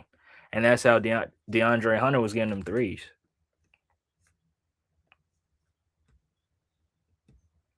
Maxi also made winning defensive plays. I mean, he has, but it's just not consistent as some of those other guys, right? But it's good that he's making plays defensively. But those other guys, like that's their role. That's not Maxi's role. That's not Maxi's job. That's VJ's job. That's Paul George's job. That's Barlow's job. That's Oubre's job. That's the other guy's job. That's not Maxi's job. So it's a plus if he's giving you value defensively, in my opinion. Because little guards, like they will get torched defensively all the time. So if you can get somebody who's you know giving you something, that's a plus. All right, that's definitely a plus. So, but hey, Maxi having a great season. I just seen that he's top 5 in the MVP voting, top 5. So hey, congrats to him. He might, who knows, he might end up making his way up to the top and then bump the choker bump SGA, bump those other clowns down. Who knows? Man, I'm a piss off. I'm a piss off Kirk. I'm gonna piss off Kirk and Cleveland talk. Cavaliers talk. Yeah. Hey, Tune. The Nuggets is playing way better than the choker, huh?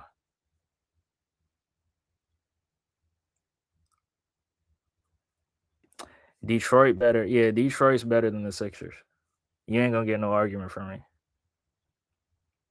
You ain't gonna get no arguments from me. And shout out to K Cunningham, man. Shout out to the Cunning Wolf.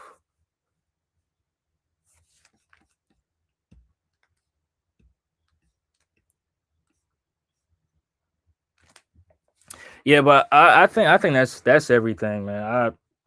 Yeah, that's everything. Maxi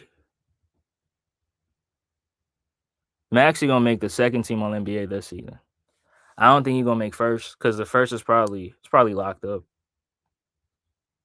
SGA, Luca, Wemby, Jokic. Yeah, first team All NBA is it's. I think we know. I mean, Giannis. We know what first team All NBA is gonna look like, right? So I think Maxi's definitely he gonna make second team All NBA. Second team for sure. Defensive specialists are not two-way players. Not all the time, but some defensive specialists are two-way players. Kawhi Leonard was a two-way player. He was a defensive specialist. Jaylen Brown, defensive specialist, two-way player.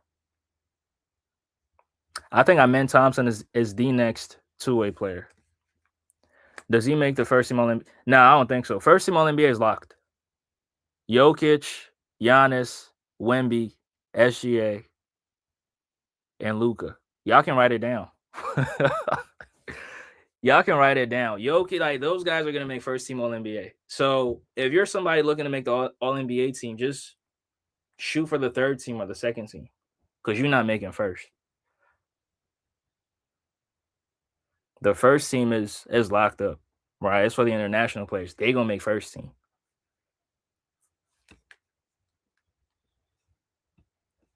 Yeah, Matt. Yeah, nah, Kirk. I was just fucking with you. Nah. Yeah, I think second team him and Cade. If he continues to go off like this, him and Cade definitely gonna make second team. But first team, I don't see it. I just don't. Shit, maybe Steph Curry might. Who knows? They might use voting recognition and put Steph Curry in the second team and put Maxey in the third team. I've seen it happen before.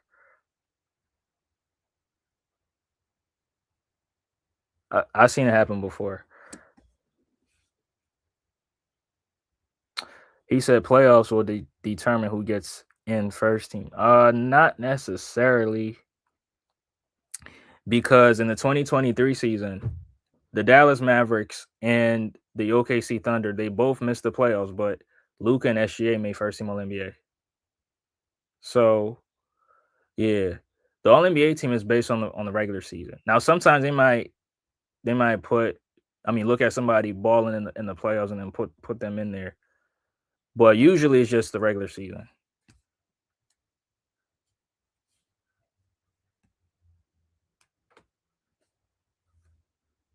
Yeah, not RJ. Yeah, that sounds crazy. That's why I'm saying that he gonna make second team. Now the third team, that's crazy. But I mean, his who know, maybe his point production might drop.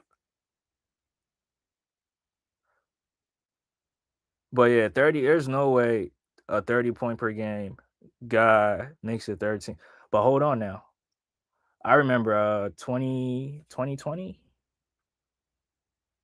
2021. One of those seasons, Bradley Beal was averaging 30, and he didn't even make any team. He didn't even make an All-Star team. I think it was 20. Hold on, let me look this up. I think it was 2020.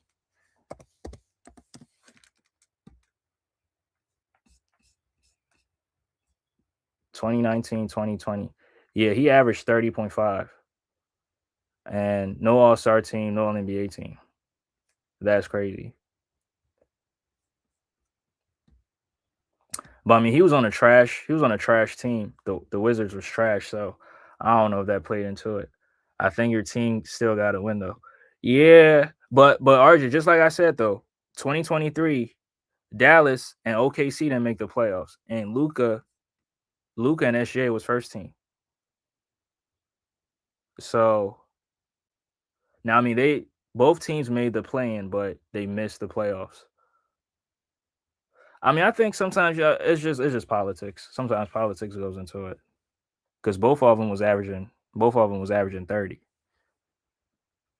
and they made first team All NBA. So yeah, bro, the first team is locked. So anybody trying to make the All NBA team, just shoot for second team, and you might end up in the third team. Now, if you Paul George, like bro, you like you nowhere near the All NBA team. Just yeah, you're not making the All NBA team. But if you balling out this season, the second team, third team, that's your best shot. But hopefully, I mean Giannis, Jokic, and those guys can play enough games. If Jokic don't play enough games, then Maxey might have a chance at first team. Right? Maxey might have a chance at first team. So we'll see. I mean, I'm not wishing injuries on no player. I'm not wishing that he don't play enough games. Even though 2 seasons ago, that's what Nuggets fans was wishing on Embiid, but which is crazy.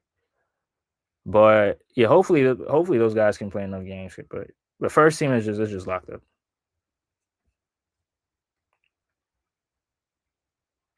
But yeah, that's interesting. That's interesting. But RJ, I don't think Maxi gonna finish the year averaging 30. I think those points might decrease to 29 or 28 at some point. Maxi's first team regardless. He's got shot fifth without a consistent roster. That's true, but hey, they want to put the international guys in the first team, so hey, the Wizards suck that year. That's why they look at team success too. Yeah, that's true. Yeah, the Wizards was trash in 20. They was garbage.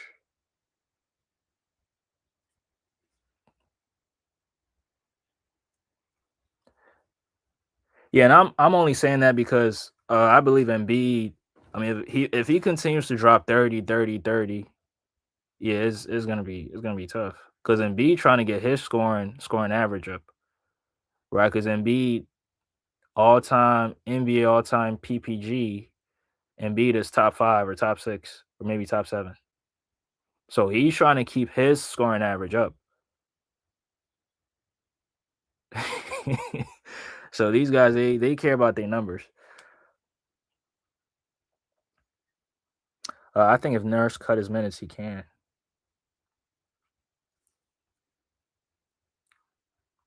If Nurse cut Embiid minutes or Maxi minutes.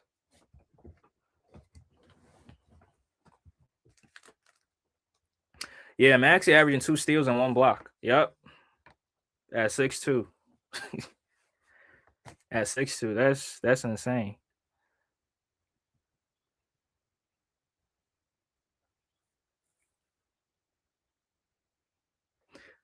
Yeah, I think Maxi averaging like what 40 minutes a game, 39, 40. Come on, let me.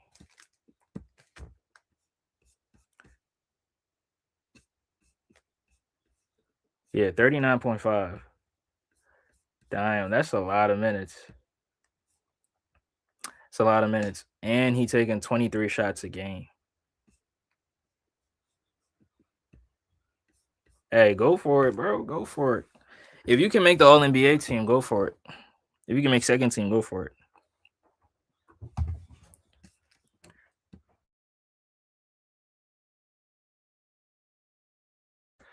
Cause the Sixers, they was there was hype when he ain't make it in 24.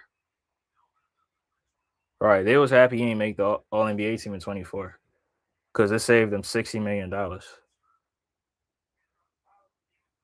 If he would have made All NBA in 2024, he would have had a huge contract. He would have had Anthony Edwards type contract. Dudes made the All Star team averaging 10 points. Who? What year?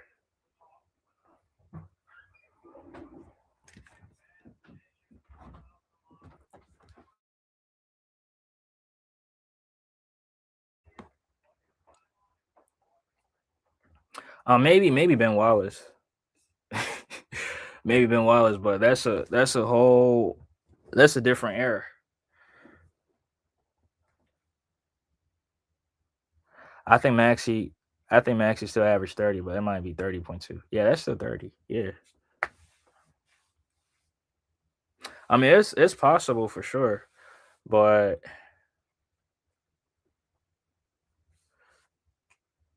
yeah, but 30 is insane. I mean, this season only three players averaging 30. Luca, SG, and Maxey. So that's elite company.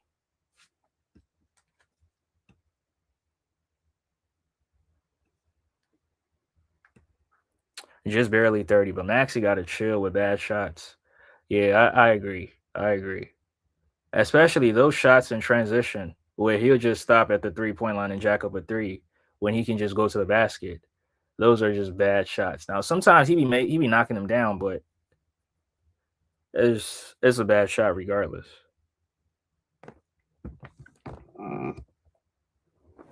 Yeah, Max he be getting them up. He be getting pause. That was crazy. He be getting those shots up.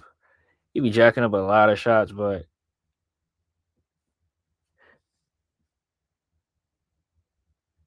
if he continues to drive, he can average 8 points a quarter. Yep. Yeah, averaging 30 is not it's not that difficult.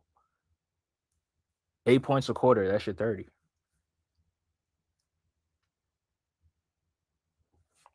Yep, 8 points. That's your 30 right there. Yeah, that's 32. And on certain nights you might get hot and drop 16, 17 points in the quarter. So it'll make up for it.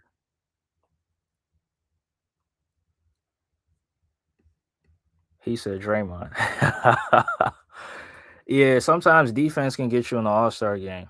Draymond, Gobert. Yeah, just to name a few.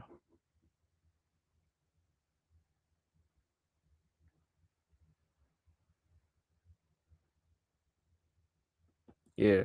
But let me who playing tonight? Is the Cavs playing tonight?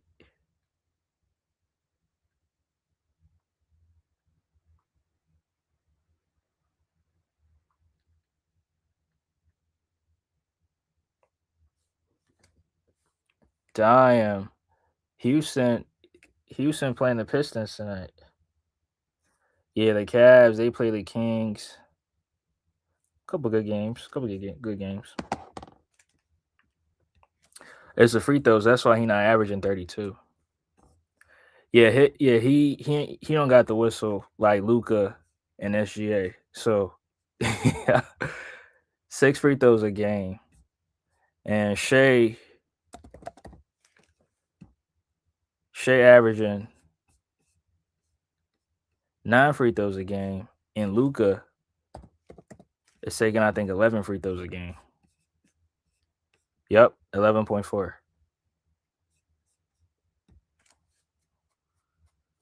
Yep. Yeah, the Rockets, they've been playing some tough teams. I think they played the Spurs prior to playing the Sixers. Bro, stripping ain't easy, bro. I mean, I don't really care about the Clippers right now. If Chris Paul was on the team, then I could hate on them, but he not with the team no more, so I can't. I don't really have nothing to say about them.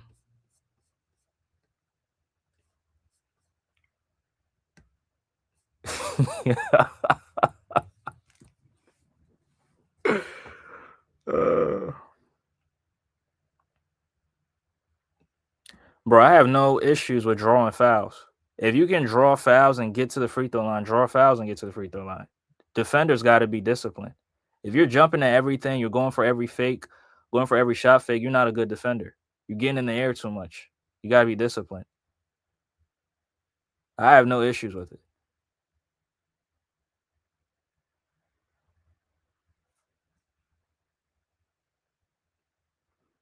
I hope the Sixers sign CP.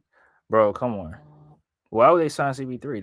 They got Lowry, who's better than CP3. Kyle Lowry's better than Chris Paul right now. And don't ask me why. Why? Because he's still in the NBA. Chris Paul's not in the NBA. That's why. I hate SGA now, but gotta give the man his credit, I guess. Bro, your defenders gotta be disciplined, bro. Defenders gotta be disciplined. That's the same shit that was going on last night with Embiid. Like, bro, if you getting in the air, like you're going for every jab, every pump fake, like it's not Embiid's fault. We were taught to use the defender's momentum or use the defender's aggressiveness against them. So if you're gonna get in the air as much, I'm gonna use it against you.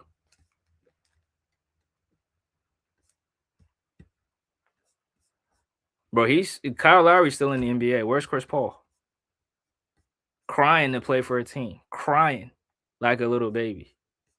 Bro, get out of here. Crying to play in the NBA, bro. Oh my god. Man, he ain't built like that, bro. Yeah, Kirk, they just hating because it's not their favorite players getting those free throws.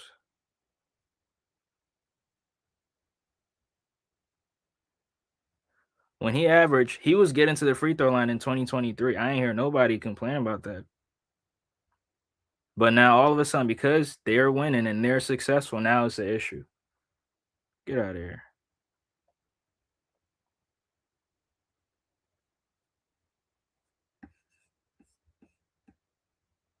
It's always an issue when somebody's winning. But those same guys, Michael Jordan, Kobe, and all those guys was getting to the free throw line. They didn't complain about it. Oh, they were legitimately getting fouled. Bro, get out of here. Get out of here. Legitimately getting fouled.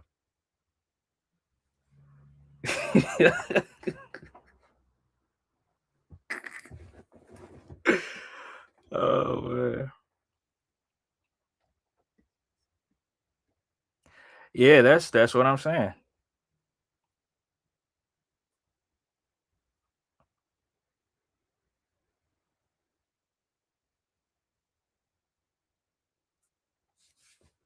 Now, I'm not saying that sometimes the refs don't be calling some bad calls. Like, it's a lot of bad calls. Hell, the Sixers got a terrible call last night, which almost cost them the game. But they was able to win it in overtime. Sometimes the refs do give, terrible calls, but a lot of times it's a lot of fouls.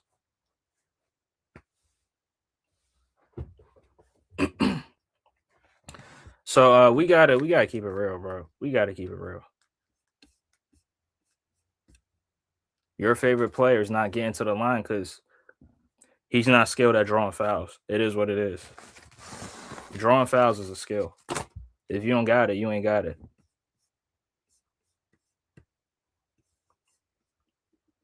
And it was just terrible seeing or listening to like NBA players using the term foul baiting. It's sad. It's sad.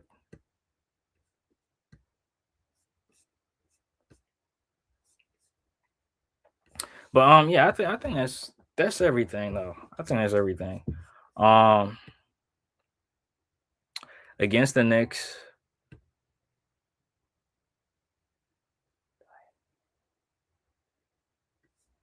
Against the Knicks on, you have to be aggressive too. Yep.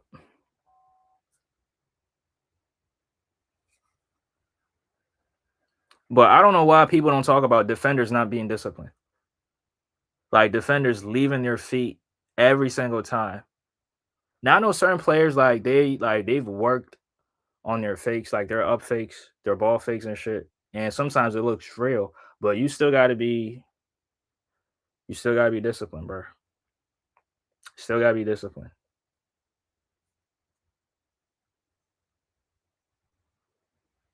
It's like being a boxer, and then you'll find somebody and you keep going for their fakes.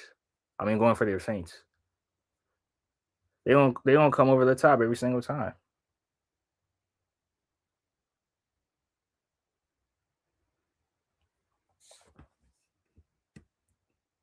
Donovan has no problem. Yeah, but he got a problem, in them playoffs.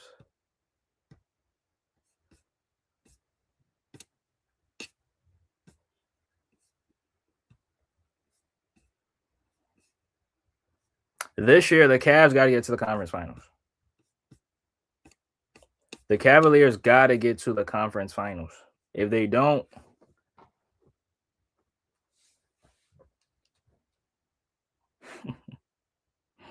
no comment.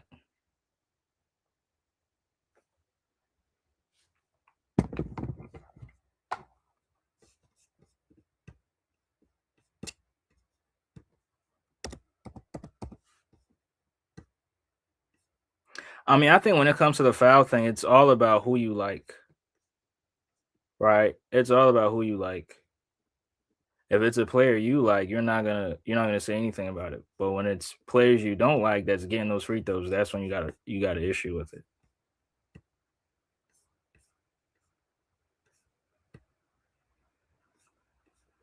No, we don't, bro. We missed the playoffs last year. What are you saying? They missed the playoffs. They missed the play in last season. Cleveland won 65 games and got smoked in the second round.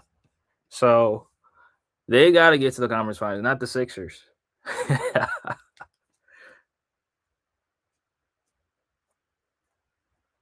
So you try to flip that and use it against the Sixers. No. The Big Three missed the playoffs last year. They missed the playoffs last year. So, nope. It's on the Cavs, not the Sixers. Nah, it's only the Cavs, bro. We missed the playoffs last year. That's like saying the Spurs got to get to the conference finals. What?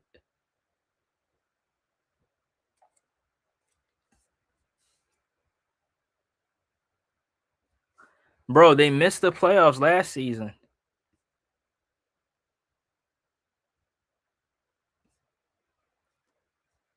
According to the projections prior to the season starting, they had the Sixers missing the playoffs again. So, bro, stop doing this. Stop acting like that. They had the Sixers missing the playoffs.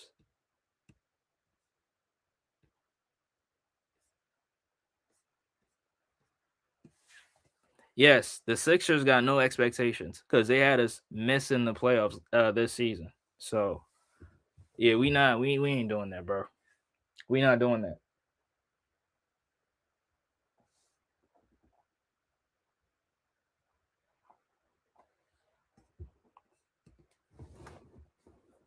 I feel like y'all have the most dangerous team. Y'all just have to perform. The expectations for me is to get past the first round. I mean that's fair. Yeah, that's fair.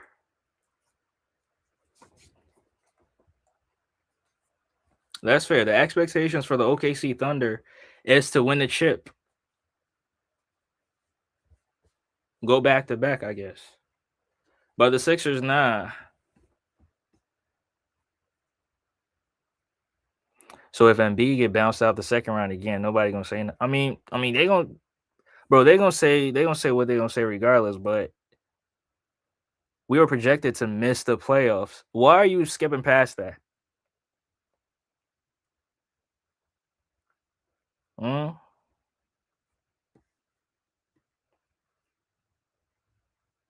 Bro, the East is not weak. Kevin Durant could not get to the conference finals in the East. Donovan Mitchell can get to the conference finals in the East. So clearly the East is not weak. If it was, then he would have made the conference finals all 4 years. In 4 years, I mean, he's been here, he's been here 4 years. But he's had 3 chances, and all 3 chances he lost in the second round or in the first round.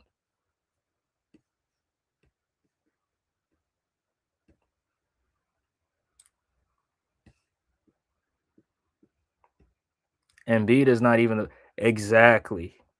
They saying that Maxey the best player on the team. So why you try to put all these expectations on Embiid?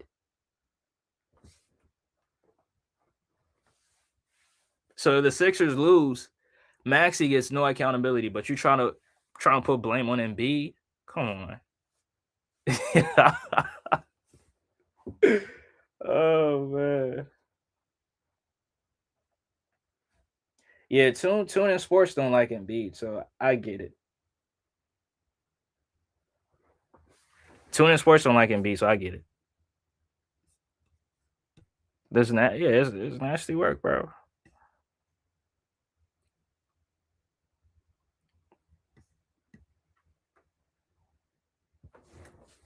Tune, I'm gonna ask you a legitimate question, right?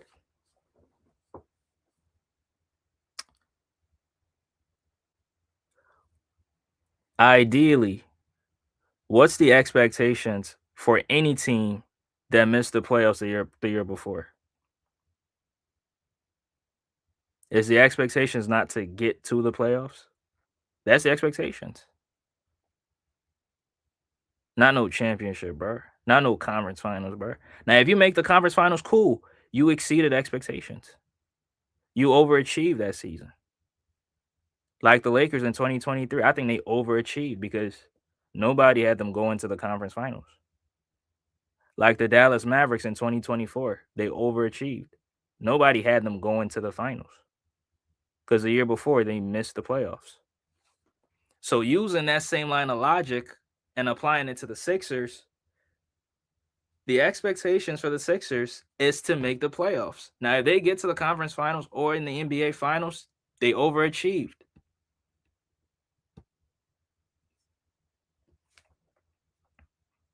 Bro, I don't care whose team I don't care whose team it is. Whether it's Embiid's team, Maxey's team, Oubre's team, I don't care. They all play for the Sixers.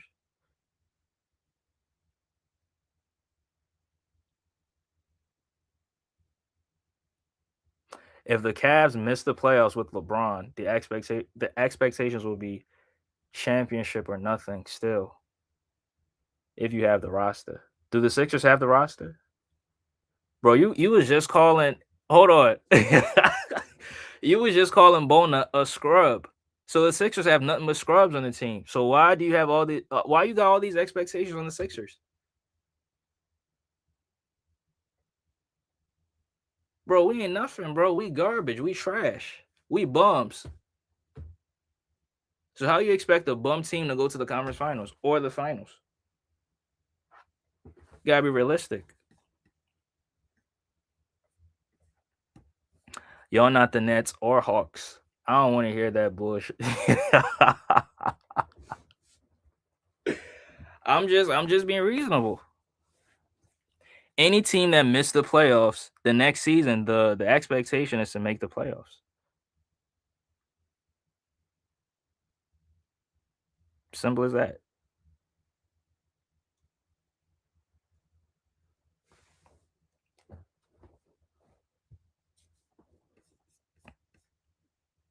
We missed the playoffs, bro.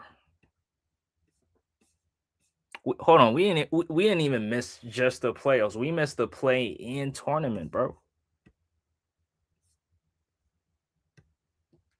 Embiid's ass.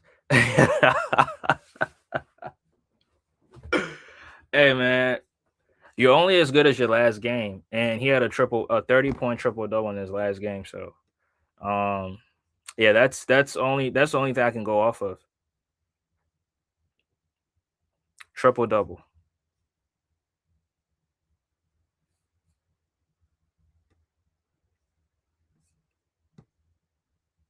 How? Hold on. Bro, I'm being reasonable. Any team that missed the playoffs, the next year, the expectation is to make the playoffs. How do you miss? Hold on. How you miss the playoffs one year and then the next year, the expectation is to get to the conference finals? Like, do we hold any team to that standard?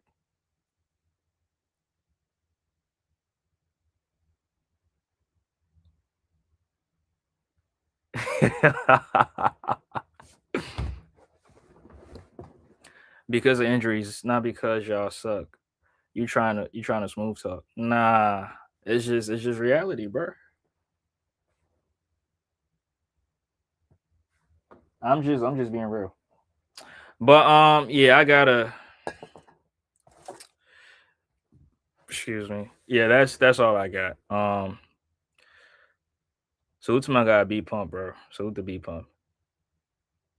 Nah, but you do have the roster and somewhat to help them make the finals. Bro, why y'all trying to hold the Sixers to like y'all trying to raise the bar for the Sixers? Like, do y'all do this to any other team?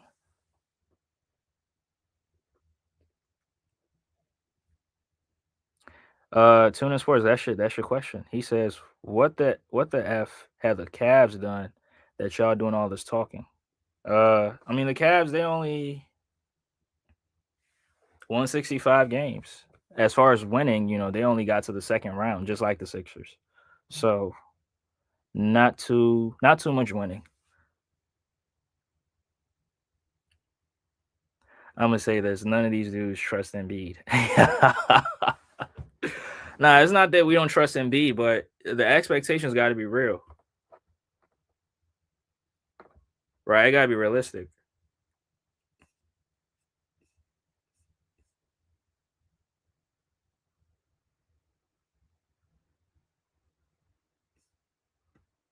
Damn, Tune, he going in on the Cavs, bro. He going in on the Cavs. Now, I always thought this, but you're right, bro. Just make the playoffs. Exactly. That's the expectation. So, but appreciate y'all for tuning in. Appreciate y'all for tuning in. I'm gonna catch you guys on the next one. Hopefully, I might do a pregame live to the Cavs and the not Cavs to the Sixers in the Knicks game because they do play early. So, might might talk a few minutes and then we'll see what happens in the game. But I appreciate y'all for tuning in. I'm gonna catch you guys on the next one. Go Sixers.